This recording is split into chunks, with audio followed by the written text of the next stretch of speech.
Puwede raw ba mawalan ng mana o yung disinheritance na tinatawag?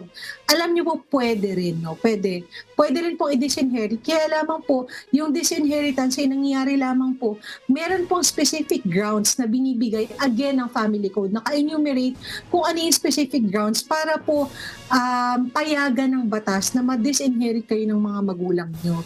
At kailangan po nakasulat yan specifically sa last will and testament ng inyong mga magulang. So hindi po pwedeng i-disinherit kayo na sinabi lamang po, verbal. Kailangan po isinulat yan sa last will and testament at dapat din po naka-indicate kung ano po yung reason o kadahilanan ng inyong mga magulang for disinheriting you. Sige ha, mga kasambahay, para malinaw.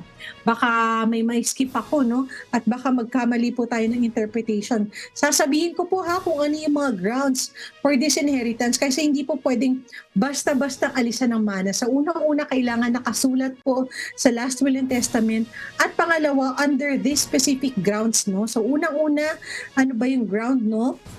When a child or descendant has been found guilty of an attempt against the life of the testator, his or her spouse, descendant, or ascendant. So pag pinagtangkaan mo pong patayin or saktan, yun pong magpapamana sa inyo ang kanyang asawa o anak, no? O kaya magulang niya. So pwede po kayong i-disinherit, no?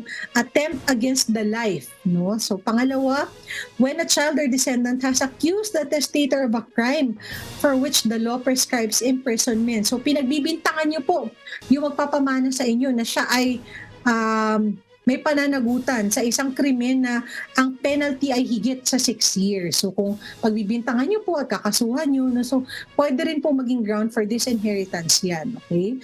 Pangatlo, when a child or descendant has been convicted of adultery or concubinage with the spouse of the testator, aba syempre naman po, kung kayo ay mahahatulan po na guilty po no sa adultery or pakikiapi doon po sa asawa nung magpapamana sa inyo, aba definitely po valid ground po yan for disinheritance, no? So kung mapapansin nyo, medyo grave, no? Malalala po talaga yung mga grounds for disinheritance. Okay, pang-apat, when a child or descendant by fraud, violence, intimidation, or undue influence causes the testator to make a will or change one already made. So parang, kumbaga, inimpluwensyahan nyo yung isang tao na gumawa ng will na hindi naman na ayon sa kanyang kagustuhan. Kasi syempre parang nalabag na yan, di ba, sa kanyang free will na kapag gumamit kayo ng force, intimidation, threat, or undue influence para po siya ay gumawa ng will o ilagay niya sa will niya na